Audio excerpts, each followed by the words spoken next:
11월 3일 금요일 에바더교회 오늘 여는 말씀 함께 나누겠습니다. 사도신경으로 신앙 고백 드리겠습니다. 나는 전능하신 아버지 하나님 천지의 창조주를 믿습니다. 나는 그의 유일하신 아들 우리 주 예수 그리스도를 믿습니다. 그는 성령으로 잉태되어 동정녀 마리아에게서 나시고 본디오 빌라도에게 고난을 받아 십자가에 못 박혀 죽으시고 장사된 지 사흘 만에 죽은 자 가운데서 다시 살아나셨으며 하늘에 오르시어 전능하신 아버지 하나님 우편에 앉아 계시다가 거기로부터 살아있는 자와 죽은 자를 심판하러 오십니다. 나는 성령을 믿으며 거룩한 공교회와 성도의 교제와 죄를 용서받는 것과 몸의 부활과 영생을 믿습니다. 아멘. 오늘 함께 보실 말씀은 사도행전 28장 23절부터 31절까지 말씀입니다. 사도행전 28장 23절부터 31절까지 말씀을 같이 읽겠습니다. 그들이 날짜를 정하고 그가 유숙하는 집에 많이 오니 바울이 아침부터 저녁까지 강론하여 하나님의 나라를 증언하고 모세의 율법과 선지자의 말을 가지고 예수에 대하여 권하더라. 그 말을 믿는 사람도 있고 믿지 아니하는 사람도 있어 서로 맞지 아니하여 흩어질 때에 바울이 한 말로 이르되 성령이 선지자 이사야를 통하여 너희 조상들에게 말씀하신 것이 옳도다. 일러스되 이 백성에게 가서 말하기를 너희가 듣기는 들어도 도무지 깨닫지 못하며 보기는 보아도 도무지 알지 못하는도다. 이 백성들의 마음이 우둔하여져서 그 귀로는 둔하게 듣고 그 눈은 감았으니 이는 눈으로 보고 귀로 듣고 마음으로 깨달아 돌아오면 내가 고쳐줄까 함이라 하였으니 그런즉 하나님의 이 구원이 이방인에게로 보내어진 줄 알라. 그들은 그것을 들으리라 하더라. 바울이 온 이태를 자기 셋집에 머물면서 자기에게 오는 사람을 다 영접하고 하나님의 나라를 전파하며 주 예수 그리스도에 관한 모든 것을 담대하게 거침없이 가르치더라. 아멘. 이제 사도행전의 마지막 28장 마지막 부분의 내용이 오늘의 본문입니다. 바울이 여러 가지 우여곡절 끝에 이렇게 계속 로마로 가는 중에 배가 파손되기도 하고 또 몇 달을 갇혀 있기도 하다가 이제 드디어 로마에 도착하게 되었고 로마에서도 바울을 처형해야 한다. 그럴 이유가 없다 하면서 여러 가지 논쟁 끝에 결국은 그의 처형이 확정되지 않고 형벌이 정해지진 않았고 일종의 미결수 뭔가 형량이 정해지지 않은 채 판결이 아직 이루어지지 않은 채 한 집에 갇혀서 이제 지내게 됩니다. 그리고 그 바울이 마지막 갇혀있는 그곳에서 어떻게 마지막을 보내었는지 바울의 죽음이 기록되어지지는 않았지만 그가 마지막까지 어떤 일을 했는지를 오늘 본문을 통해서 살펴볼 수가 있습니다.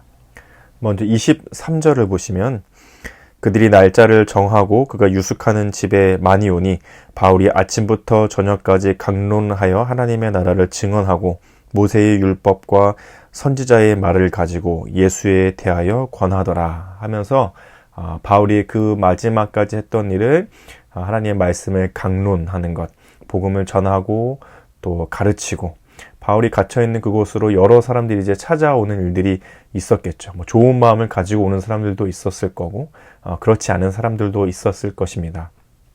말씀을 정말 잘 들어보고 또 배워보고 복음에 관심이 있었던 사람들도 있었을 것이고 도대체 저 사람은 누구인가? 도대체 얼마나 헛된 말을 하는지 들어보고자 하는 사람들도 있었겠죠. 어쨌든 여러 사람들이 계속해서 바울을 찾아오는 일들이 있었고 바울은 여러 사람들이 찾아올 때마다 말씀을 강론하고 또 말씀을 가르치고 또 주 예수 그리스도에 관하여서 거침없이 담대하게 가르쳤다고 본문이 말씀하고 있습니다. 29절, 30절과 31절에도 보시면 바울이 온 이태를 자기 셋집에 머물면서 자기에게 오는 사람을 다 영접하고 하나님의 나라를 전파하며 주 예수 그리스도에 관한 모든 것을 담대하게 거침없이 가르치더라. 정말 그 초라한 집, 얼마나 궁궐같이 대궐같이 좋은 집에 있었겠어요? 아주 초라하고 보잘것없이 찾아오는 사람들 몇몇에게 하나님의 말씀을 가르치고 전하고 있는 바울의 모습. 하지만 우리는 역사를 통해서 알고 있지만 얼마 지나지 않아 그 전해지고 가르친 말씀이 로마의 온 지역을 집어삼키게 되고, 그리고 온 유럽을, 그리고 전 세계로 퍼져나가게 될 것들을 우리는 알고 있습니다. 기독교에서 또 교회에서 가장 중요하고도 놓치지 말아야 될 것 중에 하나는 바로 이렇게 성경을 읽고 듣고 가르치고 배우는 일입니다. 어느 곳에나 교회가 부흥하고 또 하나님의 역사가 일어나는 일들 속에서는 이 성경 공부의 시간들이 꼭 있었습니다. 지금도 바울이 마치 아주 초라하고 보잘것없이 몇몇 찾아오는 사람들에게 말씀을 가르치고 있는 것처럼 사도행전은 끝나고 있지만, 결국에는 그것이 도화선이 되어서 온 세계 곳곳으로 퍼져나가는 중요한 시간이 되는 거죠.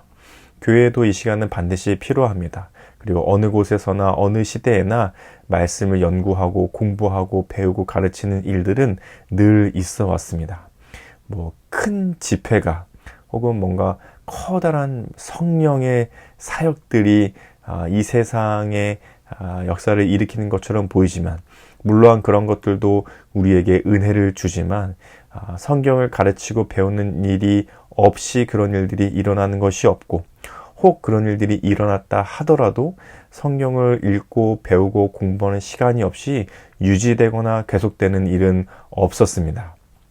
그 어느 곳에나 성경을 사모하는 사람들이 있었고, 그 성경을 공부하고 또 가르쳐주고 배우는 이런 작은 소모임, 성경을 읽고 배우고 공부하고 연구하는 작은 소그룹들이, 작은 소모임들이 늘 있어 왔습니다. 물론 우리도 성경을 읽거나 혹은 듣거나 하는 시간들이 우리에게 자주 있습니다. 그러나 조금 더 우리가 성경을 진지하고 또는 엄중하게 또는 깊이 있게 대해야 할 필요가 있습니다. 그래서 공부도 때로는 성경도 공부해야 하죠. 그래서 때로는 성경도 연구할 수 있어야 합니다. 읽고 가볍게 듣고 하는 시간들도 우리에게 은혜를 주지만, 또 그것을 깊이 파헤치며 공부하거나 깊이 있게 다룰 때에 우리에게 또 다른 은혜가 주어지게 되는 거죠. 마치 저는 운동을 그렇게 깊이 있게 해보지는 않았지만, 전에 친구가 그 헬스하는 것들을 알려줬던 적이 있는데, 그냥 막 하는 게 아니더라고요. 무거운 무게만 막 드는 게 아니라 자세도 중요하고, 또 하나를 들더라도 어느 근육이 움직이고 있는지, 또 그 부위에 힘이 들어가고 있는지를 느끼면서 운동해야 그게 진정한 효과가 있는 거라고 그런 이야기를 해준 적이 있었습니다. 말씀을 읽는 것도 마치 그와 같은 점이 있는 것 같습니다. 그냥 우리가 일상적으로 읽거나 혹은 듣거나 마치 성경 통독을 하면서 주어지는 은혜도 있지만, 말씀 한 구절을, 어느 한 부분을 깊이 있게 읽어보고 의미를 생각하고 또 연구해보고 또 공부해보는 것, 몇몇이 모여서 말씀 한 구절을 놓고 같이 공부하면서 그 깊은 의미들을 깨닫고, 또 그것이 나에게 또 내 삶에 어떻게 적용되는지를 깊이 있게 나누며, 또 다음 모임 때는 그 말씀대로 살았는지를 서로 점검해보고, 잘하고 있는지 알려주고, 또 서로를 위해서 기도해주고, 또 다시 말씀을 펴놓고 그것을 공부하고 연구하며 다시 그 안에 감추어진 의미들을 발견해내는 것이 마치 근육을 느끼면서 근육에 힘이 드러나는 것을 느끼면서 운동하는 것과 같은 또 다른 은혜들이 있게 되는 거죠. 그냥 막 들면서도 운동이 되겠지만, 하나하나 천천히 그것을 느끼며 운동할 때에 또 다른 효과가 있는 것인 것처럼, 성경을 일상적으로 읽고 들을 때에 누릴 수 있는 은혜가 있지만, 또 성경을 공부하거나 연구하거나 할 때 누릴 수 있는 은혜가 또 따로 있기 때문에, 우리는 공부하거나 연구하거나 말씀을 깊이 있게 대할 수 있는 시간들을 가져가는 것이 상당히 중요합니다. 그래서 설교도 참 중요하고, 말씀을 매일매일 오늘의 여는 말씀이나 매일 성경 읽기나 수요 온가족 온라인 성경 읽기나 여러 가지 교회 안에 읽고 듣고 할 수 있는 시간들이 있지만, 또 내 개인적으로도 배우고 연구하고 깊이 있게 묵상할 수 있는 시간을 가지는 것도 상당히 중요한 것이죠. 성경은 마치 그 한약처럼 달이면 달일수록 계속해서 더 진한 진액이 나오는 것과 같은 그런 은혜가 있습니다. 같은 한 구절이라 하더라도 어제 읽은 은혜가 다르고 또 오늘 공부할 때의 은혜가 다를 것입니다. 또 1년 전에 들었던 말씀이다 하더라도 혹은 10년 전에 들었던 말씀이고 10년 전에 공부했던 말씀이라 할지라도 다시 오늘 그 말씀을 펴놓고 진지하게 공부할 때에 그 안에서 흘러져 나오는 은혜는 마치 한약을 다리면 나올 수 있는 진액과 같은 은혜가 그 안에서 흘러나오게 되죠. 그래서 우리는 말씀을 깊이 있게 볼 수 있는 시간들도 또한 필요합니다. 워낙 일상이 바쁘고 또 정신없이 지나가기 때문에 말씀을 읽는 것만으로도, 말씀을 듣는 것만으로도 우리에게 필요한 은혜들이 채워지고 또 그러한 시간들을 가져야 하지만 또 한편으로 마음속으로는 말씀을 깊이 있게 또 진지하게 묵상하고 또 공부하고 내가 할 수 있는 방법으로 깊이 있게 말씀을 살펴볼 수 있는 시간을 가지기를 소망하는 것, 또 그것을 가져가는 것이 상당히 중요합니다. 바울의 마지막이 그러했던 것처럼 찾아오는 사람들에게 계속해서 말씀을 강론하고 또 하나님의 나라에 대해서 전하고 주 예수 그리스도에 대해서 거침없이 담대하게 가르쳤던 것처럼 우리의 삶에도 그러하도록, 그래서 그것이 거창한 일들을 만들어내고 거창한 세계의 변화가 아니라 결국은 나를 변화시키고 나를 바꾸어가는 가장 중요한 원동력임을 알 수 있도록 말씀을 가까이 할 수 있는 시간이 우리에게 있으면 좋겠습니다. 오늘의 말씀을 생각하시면서 함께 이런 기도 제목으로 같이 기도하겠습니다. 성경을 읽고 듣고 공부하는 시간이 결코 작은 시간이 아니라 나와 내 삶에 가장 큰 변화를 일으키는 원동력임을 알고 더 진지하고 깊이 있게 말씀을 대하는 믿음이 되도록, 오늘의 이 본문 말씀을 생각하시면서 사도 바울의 이 마지막 모습을 생각하시면서 또 그것이 결국은 나를 바꾸는 가장 중요한 원동력임을 기억하시면서 오늘도 말씀을 가까이 할 수 있는, 말씀을 더 진지하게 깊이 있게 대할 수 있는 마음을, 또 그런 시간을 사모하는 마음으로 같이 기도하면 좋겠습니다. 또 우리 가정과 교회와 나라와 세계를 위해서는, 가정을 위해서는 말씀을 읽고 나누며 신앙교육이 이루어지는 가정 되게 하소서.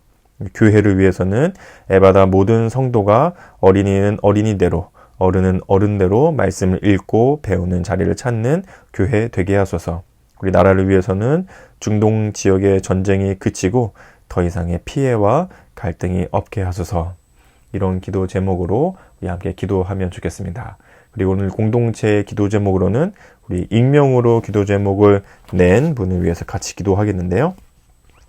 개인의 기도 제목은 공부가 잘 되게 해주세요. 가정을 위해서는 모두 건강하게 해주세요. 삶의 현장을 위해서는 성실하게 해주세요. 교회를 위해서는 부흥하게 해주세요. 사회 나라 온 세계를 위해서는 전쟁이 안 나게 해주세요. 이런 기도 제목을 냈는데요. 우리 아마 학생의 기도 제목인 것 같은데요. 이름은 표현하진 않았지만 우리 생각하시면서 사랑하고 축복하는 마음으로 같이 기도하면 좋겠습니다. 그리고 오늘 우리 생일을 맞이하신 우리 김동주 집사님을 위해서도 같이 기도하면 좋겠습니다. 그의 삶에 또 그가 하는 일들마다 하나님께서 함께해 주시고 주시는 은혜와 축복이 가득하도록, 또 그 가정을 위해서도 함께 기도해 주시면 좋겠습니다. 또 우리 생일을 맞이하신 이화숙 권사님, 내일, 오늘 아니고 내일 토요일 생신을 맞이하셨는데요. 우리 권사님을 생각하시면서도 함께 사랑하고 축복하는 마음으로 기도해 주시고, 또 무엇보다 건강이 점점 쇠약해지시는 가운데서도 하나님을 믿는 믿음을 놓치지 않으시도록, 또 매일매일 그 발걸음을 하나님께서 또 머리끝부터 발끝까지 강건하게 잘 지켜주시도록 우리 이화숙 권사님을 위해서도 같이 기도해 주시면 좋겠습니다. 또 우리 고3들의 기도 제목 가지고 계속 같이 기도하고 있는데요. 우리 유민찬, 천민우, 홍원기 3명의 학생들이 뭐 수시, 또 수능, 대입, 진로 이런 것들을 앞두고 기도하고 있는데, 우리는 공통적으로 했던 기도 제목의 5번째 기도 제목, 함께 애써주신 부모님과 가정에 감사한 마음을 갖도록, 고3까지 오는 동안 같이 애써주신 우리 부모님들, 또 가정에 감사한 마음을 가지고 이 시간을 잘 보낼 수 있도록 같이 기도해 주시면 좋겠고, 또 개인의 기도 제목으로 낸 기도 제목들이 3가지씩 있는데요. 우리 3명의 학생을 위해서 같이 기도해 주시면 좋겠습니다. 또 오늘 금요 기도회에는 일본에서 선교 중이신 이명규 선교사님께서 오셔서 말씀을 전해 주실 텐데, 오늘 금요 기도회 시간을 위해서도 함께 기도해 주시면 좋겠습니다. 또 우리 성도님들 서로의 기도 제목 알고 계신 것이 있으시면 함께 기도해 주시고, 개인의 기도 제목으로 기도하신 후에 주기도문으로 이 시간을 마치도록 하겠습니다. 함께 기도하겠습니다.